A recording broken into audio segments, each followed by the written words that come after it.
कक्षा 6 विषय विज्ञान अध्याय 2 भोजन के घटक, जिसमें हम भाग 2 का अध्ययन करेंगे। विभिन्न पोषक हमारे लिए क्या करते हैं? कार्बोहाइड्रेट मुख्य रूप से हमारे शरीर को ऊर्जा प्रदान करते हैं। कार्बोहाइड्रेट का निर्माण कार्बन, हाइड्रोजन और ऑक्सीजन 3 तत्वों से मिलकर होता है। वसा में भी ऊर्जा मिलती है। वास्तविकता यह है कि कार्बोहाइड्रेट की तुलना में वसा की समान मात्रा में हमें अधिक ऊर्जा प्राप्त होती है। वसा और कार्बोहाइड्रेट को ऊर्जा देने वाला भोजन भी कहते हैं। कार्बोहाइड्रेट है जो हमारे शरीर को ऊर्जा प्रदान करता है, लेकिन वसा भी हमारे शरीर को ऊर्जा प्रदान करती है। यह वास्तविकता कार्बोहाइड्रेट की तुलना में वसा की जो समान मात्रा होती है उससे अधिक ऊर्जा प्राप्त होती है। इसलिए कार्बोहाइड्रेट भोजन को ऊर्जा देने वाला भोजन भी कहते हैं। कार्बोहाइड्रेट या वसा युक्त जो भोजन होता है वो ऊर्जा देने वाला भोजन कहलाता है। विटामिन हमारे शरीर में रोगों से लड़ने में एंटीबॉडीज़ जो प्रतिरक्षी तंत्र को ऊर्जा प्रदान करते हैं। विटामिन हमारे शरीर की रक्षा करते हैं। विटामिन हमारी आँख, अस्थियों, दांत एवं मसूड़ों को स्वस्थ रखने में भी सहायता करते हैं। विटामिन कई प्रकार के होते हैं। Vitamin A, vitamin B, vitamin C, vitamin D, vitamin E और विटामिन के नाम से जाना जाता है। विटामिनों के एक समूह को विटामिन बी कॉम्प्लेक्स कहते हैं। हमारे शरीर में सभी प्रकार के विटामिनों की अल्प मात्रा में आवश्यकता होती है। आप जो तालिका देख रहे हैं, इस तालिका में सबसे पहले है विटामिन खनिज, उसके बाद में है विटामिन खनिज की कमी से जो विकार उत्पन्न होता है, अभावजन्य रोग या फिर कमी से होने वाला रोग। फिर है उसके लक्षण। विटामिन ए है, इसकी कमी से रंतोधि नामक रोग होता है, यानी व्यक्ति दृष्टिहीन हो जाता है। उसको दिन में दिखाई देता है लेकिन रात में दिखाई नहीं देता है। कमज़ोर दृष्टि, रात में दिखाई कम देना, कभी कभी पूरी तरह से दिखाई देना बंद हो जाता है। उसके बाद में है विटामिन बी या विटामिन B1 भी कह सकते हैं।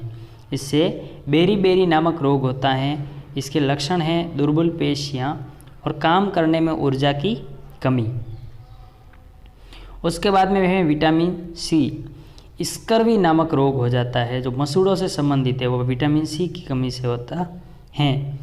मसूड़ों से खून निकलना, यदि शरीर पर कोई घाव लग गया है तो उसे भरने में अधिक समय लगना, ये विटामिन सी का मुख्य लक्षण है। उसके बाद में है विटामिन डी, इससे रिकेट्स नामक रोग हो जाता है।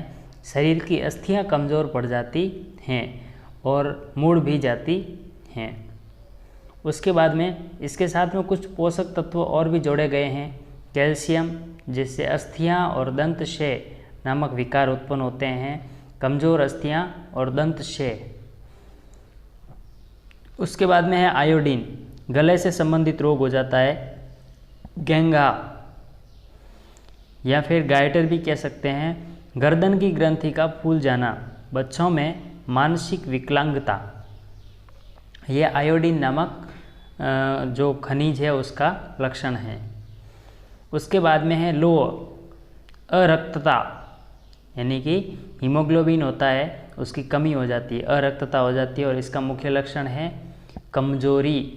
इसका मुख्य लक्षण क्या है? कमजोरी। हमारे शरीर में विटामिन के कार्य। विटामिन ए हमारे शरीर में त्वचा तथा आँखों को स्वस्थ रखने का कार्य करता है।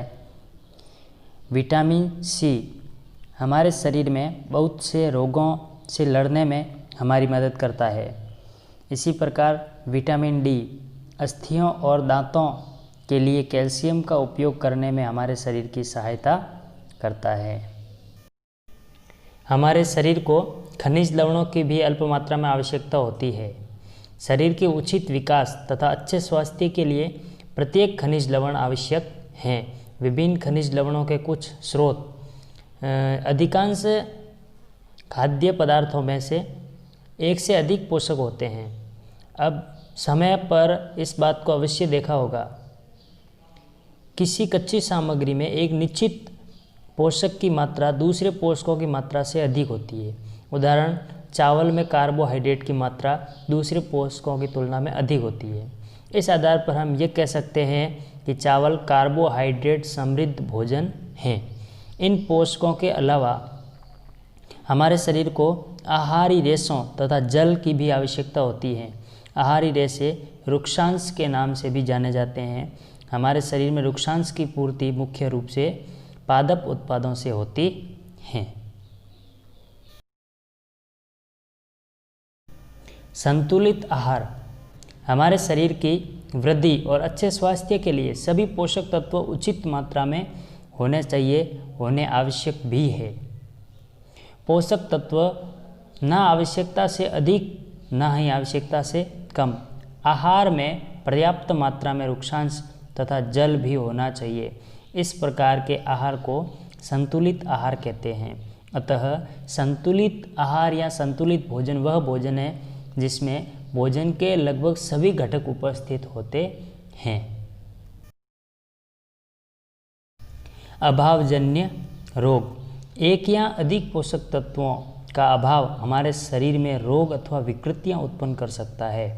वे रोग जो लंबी अवधि तक पोषकों के अभाव के कारण होते हैं उन्हें अभावजन्य रोग कहते हैं।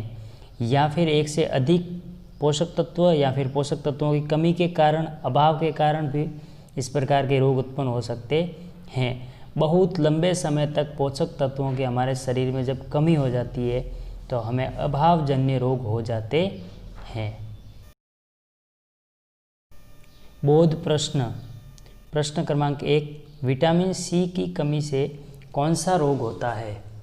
तो हमने तालिका में पढ़ा था कि विटामिन सी की कमी से स्कर्वी नामक रोग होता है और स्कर्वी नामक रोग है वो मसूड़ों से संबंधित है और इसके लक्षण हैं मसूड़ों से खून निकलना।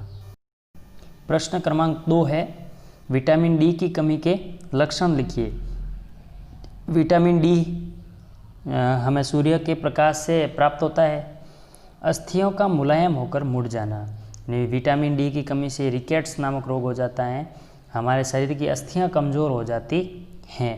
ये मुख्य रूप से विटामिन डी का लक्षण है। प्रश्न क्रमांक 3, अभावजन्य रोग क्यों होते हैं?